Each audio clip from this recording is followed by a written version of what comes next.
Okay વિદ્યાર્થી મિત્રો, તો ત્રુટિનો અંદાજ મેળવ્યા પછી આપણે નવા ટોપિક તરફ આગળ વધીએ અને આપણો નવો ટોપિક છે સાર્થક અંક, સિગ્નિફિકન્ટ ફિગર. આ ચેપ્ટરનો એમ કહીએ કે આમ એક પ્રકારનો સહેલો ટોપિક છે અને સૌથી વધારે મિસ્ટેક થાય તેવો ટોપિક પણ તમે કહી શકો. ખૂબ સરળતાથી સાદા શબ્દોમાં આપણે આને સમજીએ. સૌપ્રથમ એ જોઈએ કે સાર્થક અંક વિશે જે માન્યતા આપણા મગજની અંદર છે એને આપણે પહેલાં દૂર કરીએ. ઘણા બધાને એવું લાગે છે કે સાર્થક અંક છે એ એક્યુરસી અને પ્રિસિઝન માટે યુઝ થાય છે, પણ હકીકત શું છે?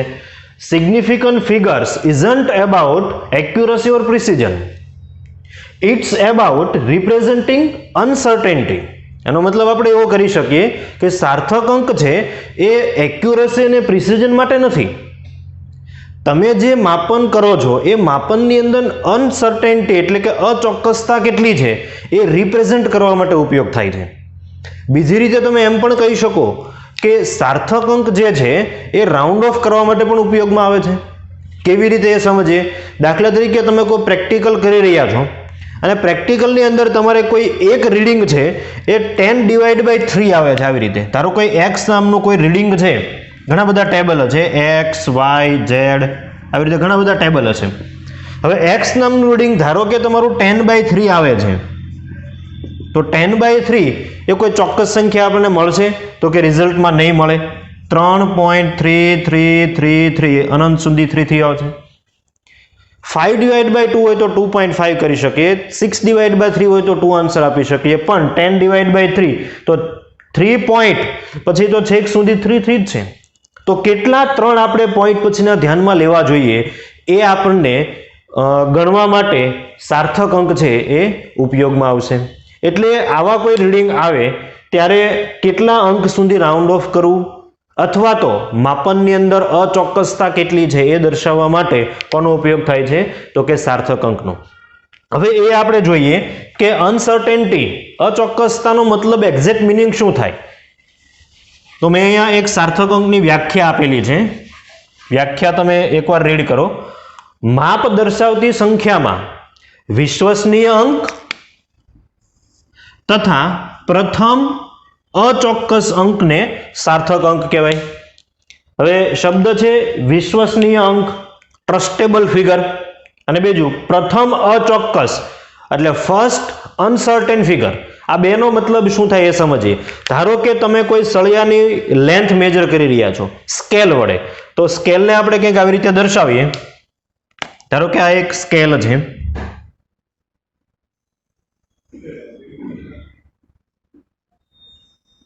સ્કેલ વડે આપણે સળિયાની લેન્થ મેજર કરીએ છીએ તો અહીંયા આગળ હશે 0,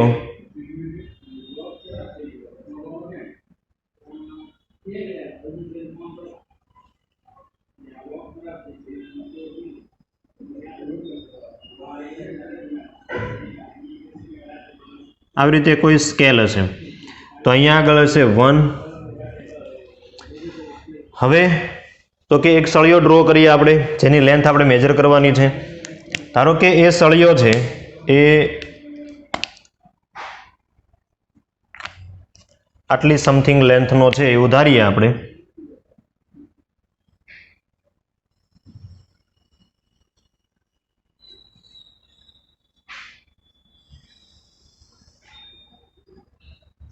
ઓકે, આ સળિયો છે જેની લંબાઈ આપણે મેજર કરવાની છે અને ઉપર જે છે એ સ્કેલ છે. મેં 1.5 સેન્ટીમીટર સુધી દર્શાવેલું છે. ઉપરનું જે રીડિંગ છે એ શામાં આપણે દર્શાવીએ છીએ તો કે સેમીમાં દર્શાવીએ છીએ. હવે ધારો કે અલગ અલગ 3 બાળકોને આપણે આ સ્કેલની લેન્થ મેજર કરવા માટે કહીએ છીએ. તો એ બાળકો કેવી રીતે લેન્થ મેજર કરશે એ આપણે જોઈએ. અહીંયા આગળ આપણે જો એક લાઈન ડ્રો કરીએ તો આ રીડિંગ કેટલું થઈ જશે? તો આ રીડિંગ થઈ જશે 1.2 સેન્ટીમીટર અને આ જે રીડિંગ છે એ થઈ જશે 1.3 સેન્ટીમીટર. ઇન શોર્ટ, કોઈ પણ બાળક આ સળિયાની લંબાઈ 1.2 સેન્ટીમીટર કરતાં નાની નહીં લખે અને કોઈ પણ બાળક 1.3 સેન્ટીમીટર કરતાં મોટી નહીં લખે. તો હવે મેં એની લંબાઈ માંગી તો બાળક પાસે ઓપ્શન કયો એ હું તમને કહું. ધારો કે કોઈ બાળક છે એ લખે છે 1.3 1.23 સેન્ટીમીટર, કોઈ બાળક લખે છે 1.25 સેન્ટીમીટર, કોઈ બાળક લખે છે 1.27 સેન્ટીમીટર. હવે આમાંથી અચોક્કસ અને વિશ્વસનીય અંક કયા કયા છે એની આપણે વાત કરીએ તો કે ત્રણેય બાળકમાં તમે જુઓ બે આંકડાઓ કોમન છે અને એ બે આંકડાઓ કયા કયા છે તો કે 1 અને 2. સિમ્પલ મિનિંગ છે વિશ્વસનીય અંક એટલે શું તો કે રીડિંગમાં આવતા કોમન આંકડા બધામાં 1.2 તો આવવાનો જ છે, કોઈ પણ બાળક હશે 1.2 કરતા તો મોટી લેન્થ જ દર્શાવવાનો છે.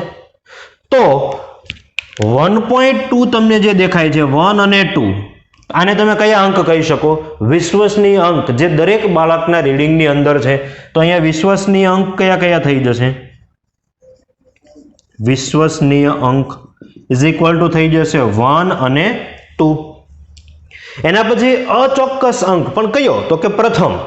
તો પ્રથમ અચોક્કસ અંક કયો છે તો કે પહેલા રીડિંગમાં 3 છે, બીજા રીડિંગની અંદર 5 છે, ત્રીજા રીડિંગની અંદર 7 છે, જે ફિક્સ નથી. સ્કેલ ક્યારેય પણ પોઈન્ટ પછીનો બીજો આંકડો કન્ફર્મ કહી શકે નહીં. સ્કેલ સેન્ટીમીટરમાં જો આપણે મેજર કરતા હોઈએ તો પોઈન્ટ પછી કન્ફર્મ કેટલા આંકડા સુધી રીડિંગ આપી શકે તો કે એક આંકડા સુધી, કારણ કે સ્કેલનું લઘુત્તમ માપ કેટલું છે તો કે સ્કેલનું લિસ્ટ કાઉન્ટ છે 0.1 સેન્ટીમીટર. એટલે પોઈન્ટ પછીનો એક આંકડો સ્કેલ ચોક્કસ રીતે માપી શકે જો રીડિંગ સેન્ટીમીટરમાં હોય તો, પણ બીજો આંકડો ચોક્કસ રીતે માપી શકતા નથી. અને એટલે જ ત્રણેય બાળકના રીડિંગમાં ત્રીજો આંકડો જુઓ કેવો છે તો કે અલગ અલગ છે, બરાબર. પણ એનો મતલબ છે એવું નથી કે એનો મતલબ નથી. તમને ખ્યાલ આવી જાય કોઈ બાળક 1.23 લખે તો તમને એનાથી અંદાજ આવી જશે કે સળિયાની લંબાઈ કેટલી છે. કોઈ એવું નહીં વિચારે 1.23 લખે એટલે 1.3 કરતા મોટી હશે.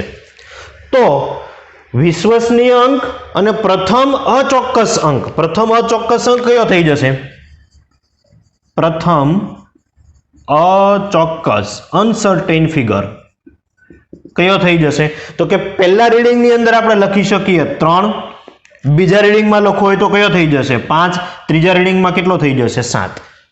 તો વિશ્વસનીય ટ્રસ્ટેબલ ફિગર અને પ્રથમ અચોક્કસ એટલે ફર્સ્ટ અનસર્ટેન ફિગર વડે જે સંખ્યા તૈયાર થાય એ સંખ્યાને કહેવાય સાર્થક સંખ્યા, અને એની અંદર જેટલા અંકો હોય એને શું કહેવાય તો કે સાર્થક અંક. તો આપણે જોઈએ પહેલામાં કેટલા સાર્થક અંક થઈ જશે તો કે 3, 1, 2 અને 3, બીજા રીડિંગમાં તો કે 3, 1, 2 અને 5, ત્રીજા રીડિંગમાં તો 3, 1, 2 અને 7. તો સાર્થક અંક છે એ વિશ્વસનીય અંક અને પ્રથમ અચોક્કસ અંકનું કોમ્બિનેશન છે, ટોટલ નંબર ઓફ ફિગર, જેને તમે શું કહી શકો તો કે સાર્થક અંક કહી શકો.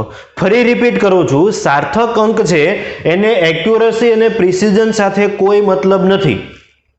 કોના માટે છે, શું રિપ્રેઝન્ટ કરે છે તો કે અનસર્ટેનિટી એટલે કે અચોક્કસતા રીડિંગમાં કેટલી છે તે.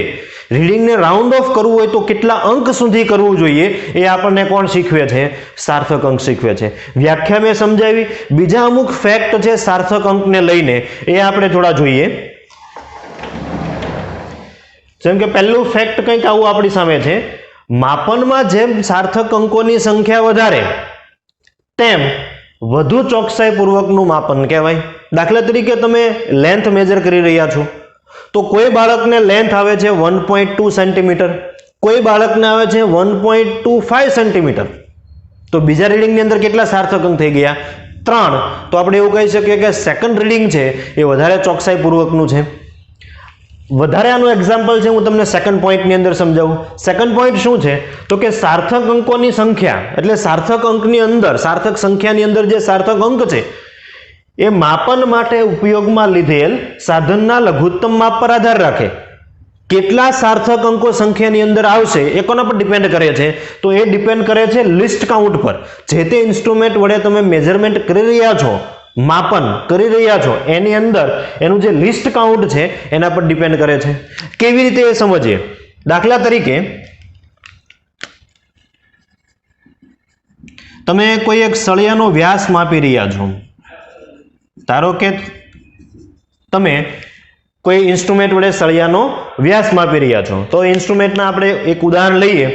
ધારો કે તમે આ વ્યાસ માપી રહ્યા છો વર્નિયર કેલિપર્સ વડે.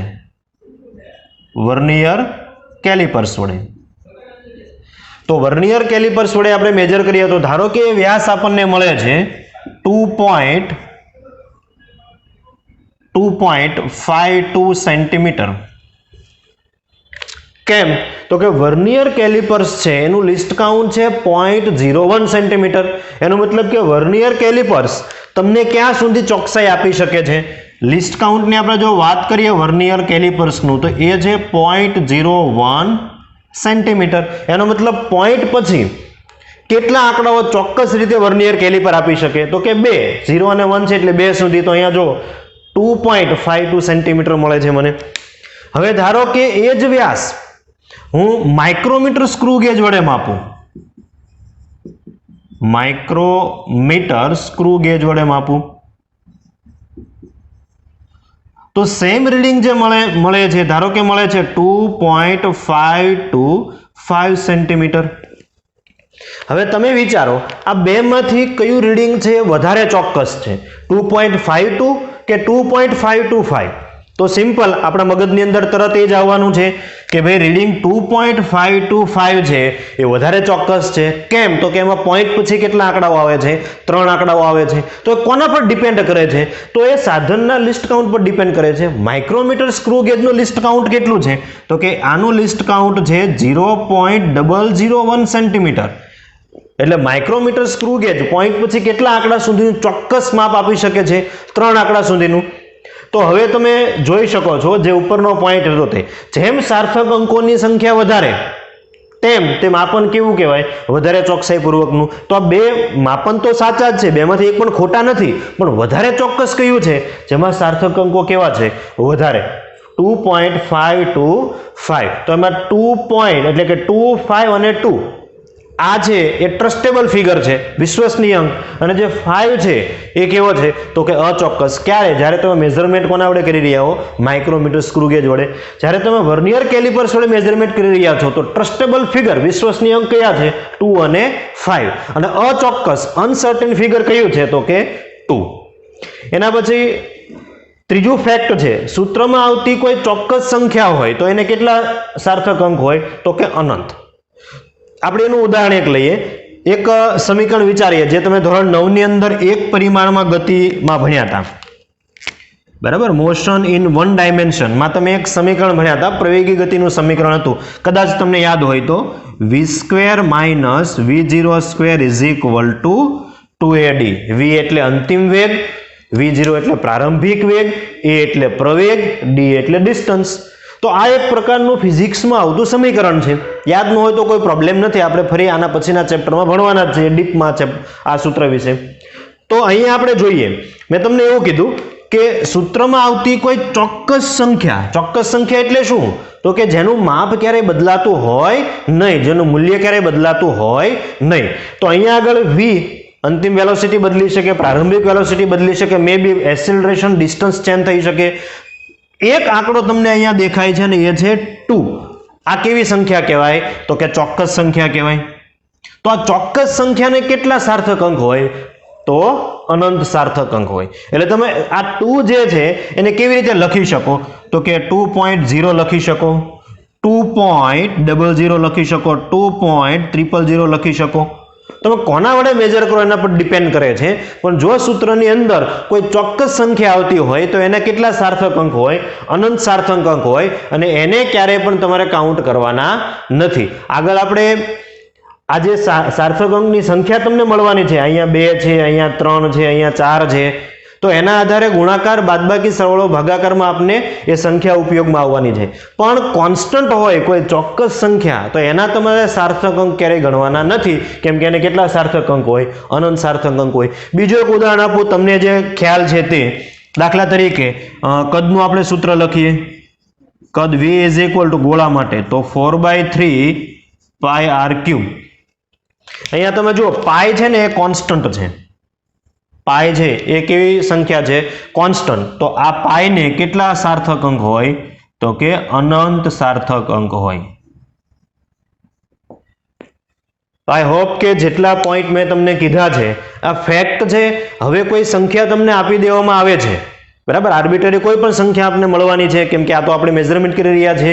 તો એમાંથી કેટલા ટ્રસ્ટેબલ છે અને કેટલા અનસર્ટેન છે, ઇન શોર્ટ કેટલા ટોટલ સાર્થક અંક છે, એ ગણવાના અમુક નિયમો છે. તો હવે પછીના સેશનની અંદર તમને કોઈ સંખ્યા આપેલી હોય તો એ સંખ્યાની અંદર કેટલા સાર્થક અંક તમને આપેલા છે એ કેવી રીતે ગણાય એના માટેના નિયમો છે એ આપણે જોવાના છે.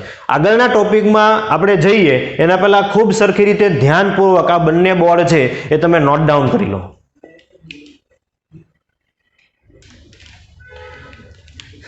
ઓકે વિદ્યાર્થી મિત્રો, સાર્થક અંક નક્કી કરવાના નિયમો કયા કયા છે એ આપણે જોઈએ. તો સૌપ્રથમ આપણને એ ખબર હોવી જોઈએ કે આપણે જે મેઝરમેન્ટ કરીએ છીએ એ મેઝરમેન્ટ જે સિસ્ટમમાં કરીએ છીએ એ સિસ્ટમને કહેવાય ડેસિમલ સિસ્ટમ. ડેસિમલ સિસ્ટમનો મતલબ શું થાય તો કે એવી સિસ્ટમ કે જેની અંદર કેટલા આંકડા આવતા હોય તો કે 0 થી 9 અંક આવતા હોય, માઇનસ નિશાની હોય, 10 સમથિંગ ઘાત હોય, પ્લસ અથવા તો માઇનસ. તો આ જે સિસ્ટમ છે એ સિસ્ટમને કઈ સિસ્ટમ કહેવાય? ડેસિમલ સિસ્ટમ, જેમાં 0 થી 9 અંક વચ્ચેના કોઈ પણ અંકો હોય. બરાબર, અને મેઝરમેન્ટ માટે આપણે કઈ સિસ્ટમ યુઝ કરીએ છીએ તો કે ડેસિમલ સિસ્ટમ. તો જો એ સિસ્ટમ પ્રમાણે આપણે વિચારીએ તો 0, 1, 2, 3, 4, 5, 6, 7, 8 અને 9 એટલે ડેસિમલ સિસ્ટમમાં યુઝ થતા બધા અંક આપણે અહીં લખી દીધા. હવે સૌપ્રથમ નિયમ તમારે શું યાદ રાખવાનો છે તે તમને કોઈ સંખ્યા આપેલી હોય, બરાબર, આગળ મેં તમને હમણાં વાત કરી તે પ્રમાણે એ સંખ્યાની અંદર તમને શું દેખાવાનું છે તો કે આ જ આંકડાઓ દેખાવાના છે. તો એમાંથી કેટલા અંકને આપણે સાર્થક અંક કહેવા એનો પ્રથમ નિયમ વિદ્યાર્થી મિત્રો યાદ રાખો કે જે શૂન્યેતર સંખ્યાઓ છે, શૂન્યેતર સંખ્યા એટલે શું તો કે શૂન્ય સિવાયની સંખ્યાઓ, બરાબર, આ બધી જ કઈ સંખ્યા કહેવાય? શૂન્યેતર સંખ્યા.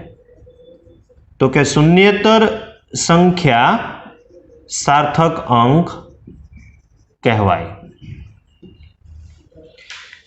તો ઉદાહરણ તમને હું સાથે આપતો જાઉં જેથી કરીને તમને વધારે ખ્યાલ આવે. દાખલા તરીકે પહેલું ઉદાહરણ આપણે જોઈએ 528. તો આમાં એક પણ શૂન્ય નથી, જો 5 to 8 આ બધી શૂન્યેતર સંખ્યાઓ છે.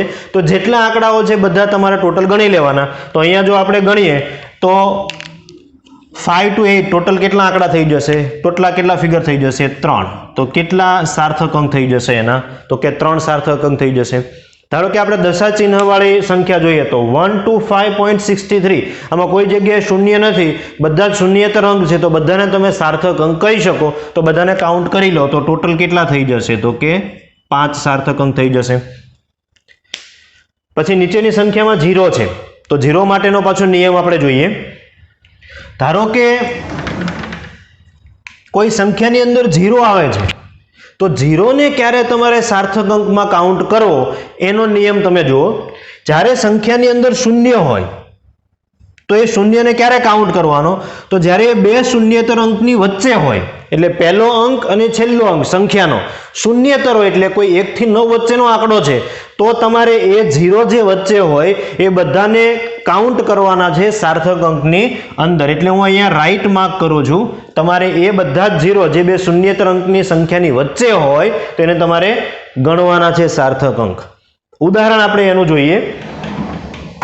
દાખલા તરીકે 8003. તો અહીંયા પહેલો આંકડો જુઓ શૂન્યેતર છે, લાસ્ટ આંકડો જુઓ શૂન્યેતર છે. તો વચ્ચેના બધા જ 0 ને તમારે સાર્થક અંક ગણવાના છે. તો ટોટલ કેટલા થઈ જશે? 1, 2, 3 અને 4. એટલે total number of significant figure કેટલી થઈ જશે? 4. નીચે બીજું ઉદાહરણ જુઓ તમે. પહેલો અંક 1 અને છેલ્લો અંક તો કે 4. ભલે દશા ચિહ્ન વાળી સંખ્યા હોય, નિયમ આપણો શું છે તો કે બે શૂન્યેતર અંકની વચ્ચે જો તમારા શૂન્ય આવતા હોય તો એને તમારે સાર્થક અંક ગણવાના છે.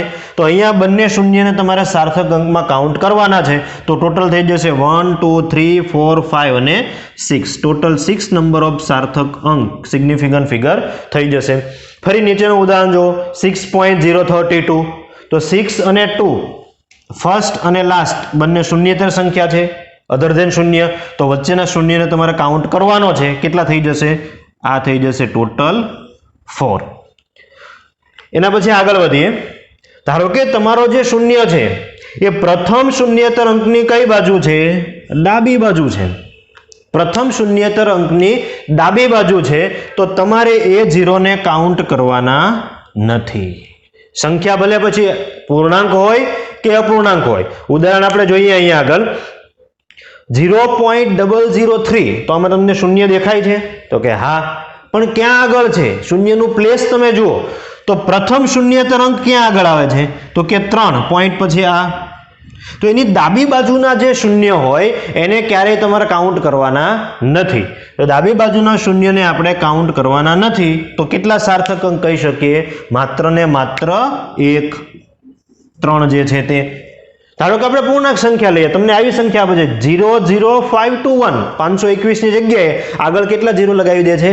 2 0. તો શૂન્યેતર અંકની ડાબી બાજુ તમે જુઓ કોઈ શૂન્યેતર અંક છે નથી, તો એ બધા 0 ને તમારે કાઉન્ટ કરવાના નથી. માત્ર કેટલા કાઉન્ટ થશે? 5, 2 અને 1, એટલે કેટલા સાર્થક અંક થઈ ગયા? 3.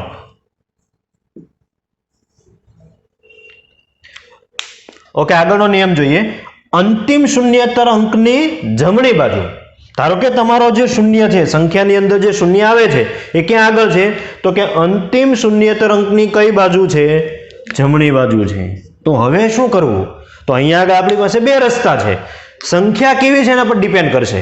દશા ચિહ્ન વાળી છે કે દશા ચિહ્ન વગરની છે. જો દશા ચિહ્ન વાળી હોય, આપણો સંખ્યા છે એમાં શૂન્ય આપણો ક્યાં આવે છે તો કે અંતિમ શૂન્યેતર અંક છે એની જમણી બાજુ આવે છે. તો અહીંયાથી બે પ્રકાર પડે. જો સંખ્યા દશાંશ ચિહ્ન વાળી હોય તો એ સમયે તમારે બધા શૂન્યને જમણી તરફના છે એને કાઉન્ટ કરવાના છે, એટલે હું રાઈટ માર્ક કરું. પરંતુ જો સંખ્યા પૂર્ણાંક હોય દશા ચિહ્ન વગરની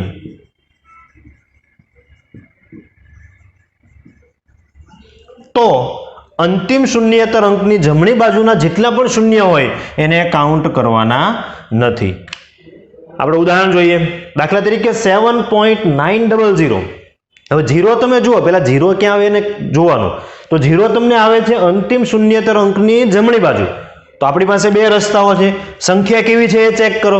સંખ્યામાં જો પોઈન્ટ આવે છે, જો પોઈન્ટ આવતો હોય, દશા ચિહ્ન આવતું હોય તો તમારે બધા 0 ને કાઉન્ટ કરવાના છે. જે કઈ તરફ છે? જમણી તરફ છે. તો અહીંયા ટોટલ કેટલા થઈ જશે? બંને 0 કાઉન્ટ કરીએ તો total number of significant figure 4 થઈ જશે. ઉદાહરણ છે 3.0800. આમાં પણ ઘણા બધા 0 તમને દેખાય છે. તો આપણે એક નિયમ તો ભણ્યા જ, વચ્ચેનો 0 તો તમારે કાઉન્ટ કરવાનો જ છે. જમણી તરફનો જે અંતિમ શૂન્યેતર અંક છે 8, એના પછીના શૂન્યને કાઉન્ટ કરવા કે નહીં? તો અહીંયા ચેક કરો, દશા ચિહ્ન વાળી તો રાઈટ છે એટલે કે ગણવાના છે. તો કેટલા શૂન્ય થઈ જશે? કેટલા અંક થઈ જશે?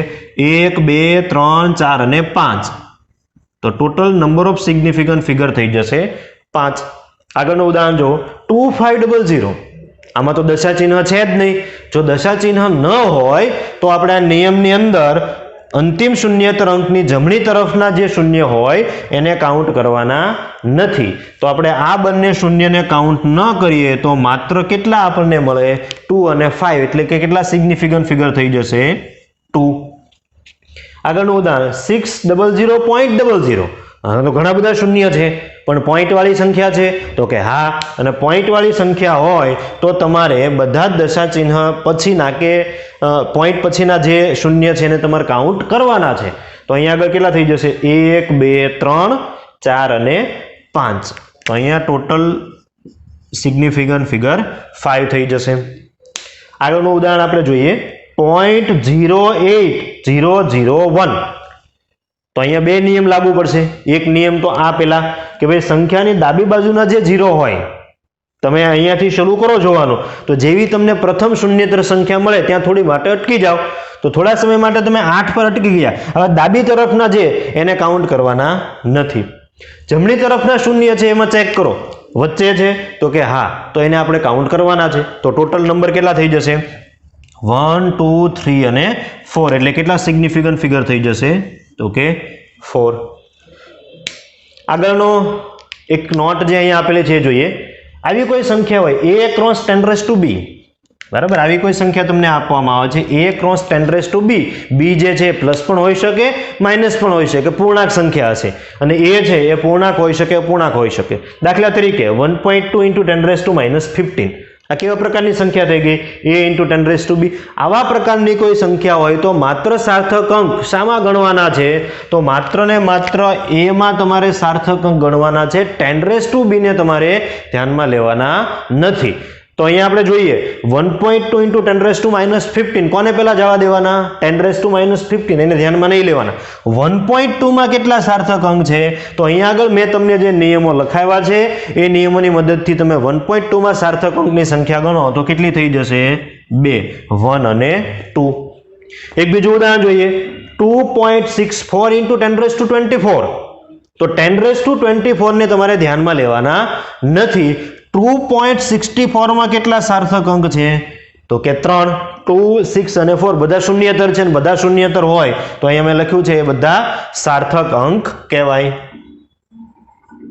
સાર્થક અંક એને તમે કહી શકો. તો અહીંયા ટોટલ કેટલા થઈ જશે? તો 3. એ નથી જોવાનું કે ઘાત પ્લસ હોય કે માઇનસ. પ્લસ કે માઇનસ આપણને કોઈ જગ્યાએ નડશે નહીં.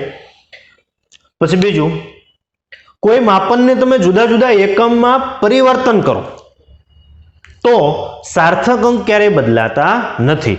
દાખલા તરીકે તમારી પાસે એક માપન છે 0.0218 મીટર. ઓકે, તો આ નિયમોને આધારે આમાં સાર્થક અંક કેટલા છે? આ નિયમો જેમને મેં લખાવ્યા તે, તો એ નિયમોને આધારે જો આપણે સાર્થક અંક ગણીએ તો કેટલા થઈ જશે? 1, 2 અને 3. એટલે ટોટલ આમાં સાર્થક અંક આપણને મળી ગયા 3. હવે આપણે મીટરને સેન્ટીમીટરમાં કન્વર્ટ કરીએ તો કેટલા વડે ગુણવું પડે? 100 વડે ગુણવું પડે. તો આને આપણે 100 વડે ગુણીએ તો આ એકમ થઈ જશે 2.18 સેન્ટીમીટર. ફરી ચેક કરો તમે કેટલા સાર્થક અંક છે? તો કે 3. આમાં પણ તમને કેટલા સાર્થક અંક જોવા મળતા હતા? 3, જ્યારે એકમ કયો હતો? મીટર. હવે એકમ તમે કયો કરી દીધો? સેન્ટીમીટર. તો પણ કેટલા સાર્થક અંક છે? તો કે 3 ના 3 જ. હજુ ધારો કે સેન્ટીમીટરને તમે mm માં કન્વર્ટ કરો તો ઇક્વલ ટુ કેટલા થઈ જશે? હજુ 1 સેન્ટીમીટર એટલે કેટલા mm? 10 mm. તો આને આપણે 10 વડે ગુણીએ તો આ થઈ જશે 21.8 mm. તો હવે તમે સેન્ટીમીટરને mm માં કન્વર્ટ કર્યા તો જ્યારે mm હોય ત્યારે પણ તમે સાર્થક અંક ગણો. 2, 1 અને 8 બધી શૂન્યતર સંખ્યા છે તો આમાં પણ સાર્થક અંક કેટલા થઈ જશે? તો કે 3. હજુ mm ને તમે માઇક્રોમીટરમાં કન્વર્ટ કરો તો પણ સાર્થક અંક કેટલા રહેવાના છે? તો કે 3 ના 3 જ રહેવાના છે. જો તમારે mm ને માઇક્રોમીટરમાં કન્વર્ટ કરવું હોય તો કેવી રીતે કરી શકો? mm એટલે 10⁻³ માઇક્રોમીટર એટલે 10⁻⁶. તો આને તમે હજુ લખી શકો 21800. તો આ શેમાં કન્વર્ટ થઈ ગયું? માઇક્રોમીટરમાં. ફરી તમે ચેક કરો તો માઇક્રોમીટરમાં પણ તમે જ્યારે રીડિંગ લો છો ત્યારે પણ સાર્થક અંક તો કેટલા રહેવાના છે? 3 ના 3 જ. તો અહીંયા આગળ મેં તમને જે ઉપરનો નિયમ લખાવ્યો ને કે અહીંયા એ જ પ્રતીત થાય છે. a × 10⁻b. b પ્લસ પણ હોઈ શકે અને માઇનસ પણ હોઈ શકે. પ્લસ હોય કે માઇનસ સાર્થક અંકની સંખ્યામાં 10⁻b ને ક્યારેય કાઉન્ટ કરવાના નથી. તો અહીંયા તમે જોઈ શકો, આને તમારે લખવું હોય તો લખી શકો 2.18 × 10⁻² મીટર. આને તમે શું લખી શકો લખવું હોય તો? 2.18 × 10⁻² મીટર. સેમ રીતે આને તમારે લખવું હોય તો કેટલા માઇક્રોમીટર લખી શકો? તો કે 2.18 × 10. તો 1, 2, 3 અને 4 10⁴ માઇક્રોમીટર. તો જો અહીંયા 10 ની ઘાત કેવી છે? માઇનસ છે. અહીંયા 10 ની ઘાત કેવી છે? પ્લસ છે. તેમ છતાં સાર્થક અંક બંનેમાં કેવા છે? તો કે 3 ને 3 જ છે. અને એટલા માટે થઈને 10 ની જે ઘાત હોય એને આપણે સાર્થક અંકમાં ક્યારેય ગણતા નથી, કેમ કે હોય કે ન હોય અંકમાં કોઈ ફેર પડતો નથી. તો ખૂબ સરખી રીતે ધ્યાનપૂર્વક આ બંને બોર્ડ પર જેટલું મેં લખેલું છે એ ખૂબ જ ઇમ્પોર્ટન્ટ છે. JEE ની અંદર અને નીટની અંદર આના એક્ઝામ્પલ ક્યારેક તમને પૂછાઈ શકે છે. અને આગળનો જે આપણો ટોપિક છે રાઉન્ડ ઓફ કેવી રીતે કરી શકાય, તો એના માટે પણ તમને આ નિયમો ઉપયોગમાં આવવાના છે. તો કેરફુલી બંને બોર્ડને તમે નોટ ડાઉન કરી લો, પછી આપણે આગળના ટોપિકની અંદર વધીએ. ઓકે વિદ્યાર્થી મિત્રો, તો આગળ વધીએ. સ્વાધ્યાયનો 2.10 નંબરનો દાખલો. આપણે અમુક સંખ્યાઓ આપેલી છે અહીંયા આગળ, અને આ સંખ્યાઓની અંદર સાર્થક અંકો કેટલા છે એ આપણે નક્કી કરવાના છે. તો સાર્થક અંકો નક્કી કરવાના નિયમો હવે તમે જાણો છો. આપણે એક પછી એક સાર્થક અંકો નક્કી કરતા જઈએ. પહેલો આપને આપેલો છે 0.007 મીટર સ્ક્વેર. એકમ પર તમારે ધ્યાન નથી દેવાનું, તમને જે સંખ્યા આપેલી છે એ જોવાની છે. તો 0.07 આપને ખ્યાલ છે કે જે લીડિંગ ઝીરો છે એટલે કે પ્રથમ શૂન્યતર સંખ્યાની ડાબી તરફના ઝીરો, જેને તમે લીડિંગ ઝીરો કહી શકો, એ ક્યારેય પણ સાર્થક અંક હોતા નથી. એટલે આ ઝીરોને તમારે સાર્થક અંકમાં ગણવાના નથી, માત્ર સાર્થક અંક તરીકે કોણ આવી જશે? 7. તો ઉપરની સંખ્યાની અંદર એક સાર્થક અંક થઈ જશે. Second, 2.64 into 10⁻²4. તો આપણે જાણીએ છીએ a into 10⁻b પ્રકારની કોઈ સંખ્યા હોય તો જે ઘાત હોય એને આપણે સાર્થક અંકમાં ગણતા નથી. તો એના ગુણકમાં જે છે એ જોઈએ. 2, 6 અને 4 ત્રણે ત્રણ શૂન્યેતર સંખ્યા છે અને શૂન્યેતર સંખ્યા બધી સાર્થક અંક છે. તો આની અંદર ટોટલ સાર્થક અંક થઈ જશે 3. ત્રીજી સંખ્યા 0.2370 ગ્રામ ઇન્ટુ સેન્ટીમીટર (−3). હવે અહીંયા આગળ એક ઝીરો છે પણ ટ્રેલિંગ ઝીરો છે, એટલે કે છેલ્લે ઝીરો આવશે જમણી તરફ આવે છે. તો આપણી પાસે ત્યાં આગળ બે ઓપ્શન હતા. જો સંખ્યા પૂર્ણાંક હોય એટલે કે દશા ચિહ્ન વગરની, તો અંતિમ શૂન્યેતર અંક પછીના જમણી તરફના ઝીરોને આપણે ક્યારેય કાઉન્ટ કરતા નથી. પણ અહીંયા સંખ્યા છે એ દશા ચિહ્ન વાળી છે, એટલે આ ઝીરોને તમારે સાર્થક અંકમાં કન્સિડર કરવાનો છે. તો અહીંયા કેટલા સાર્થક અંક થઈ જશે? 1, 2, 3 અને 4. તો ટોટલ સાર્થક અંક થઈ જશે 4. જો આ તમારે લખવા હોય તો તમે આવી રીતે લખી શકો: 2, 3, 7, 0. ઉપરમાં લખવા હોય તો ખાલી શું લખી શકાશે? 7. સેકન્ડમાં લખવા હોય તો શું લખી શકીએ? 2, 6, 4. Next 6.320 joule. તો ફરી ઉપરનો નિયમ જ આપણે લાગુ કરવાના છે. જે ટ્રેલિંગ ઝીરો છે એ જો પોઈન્ટ વાળી સંખ્યામાં હોય તો એને આપણે કાઉન્ટ કરવાનો છે. તો 6320 ટોટલ કેટલા થઈ જશે? 4. કયા કયા? 6320. 6.032 વચ્ચેમાં જે ઝીરો આવે છે અને આજુબાજુમાં તમે જુઓ તો શૂન્યેતર સંખ્યા હોય તો એ શૂન્યને તમારે કાઉન્ટ કરવાનો છે. તો આપણે અહીંયા જોઈ શકીએ 6032 એટલે ટોટલ કેટલા થઈ જશે? અગેઇન 4. કયા કયા? 6032. એના પછી 0.0006032. તો ફરી લીડિંગ ઝીરો છે એને આપણે કાઉન્ટ કરવાના નથી. જે પ્રથમ શૂન્યેતર અંકની ડાબી તરફના ઝીરો છે એને આપણે કાઉન્ટ કરતા નથી. તો માત્ર 6, 0, 3 and 2. તો ફરી આમાં પણ 4, 6, 0, 3, 2. તો આવી રીતે ખૂબ સરળતાથી તમે આપેલી સંખ્યામાં સાર્થક અંક કેટલા છે એ નક્કી કરી શકો છો. આગળ વધીએ એના પહેલા શાંતિથી દાખલાને તમે નોટ ડાઉન કરી લો.